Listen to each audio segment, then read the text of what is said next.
ګرانو هیوادوالو، سلامونه و احترامات مې ومنئ. په ډېرې خواشینۍ سره باید ووایم چې زموږ د ګران هیواد د هرات په ولایت کې د زلزلې له کبله زموږ ډېرو هیوادوالو ته مرګ او ژوبله اوښتې ده.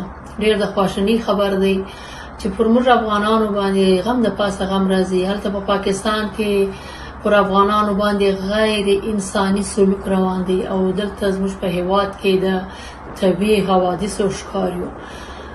زه د خپلو ټولو هیوادوالو څخه دا غوښتنه کوم، دا هیله کوم چې د هرات د زلزله ځپلو خلکو سره خپله مرسته جاري وساتي او د دوی لاسنیوی دې وکړي، او همدارنګه د بین المللي خیریه مؤسساتو څخه هم دا غوښتنه کوم چې د افغانستان د هرات ولایت د زلزله ځپلو سره د خپل مرستې ونه سپموي او د دوی لاسنیوی دې وکړي. هیوادوالو په غم کې مو شریکه یم.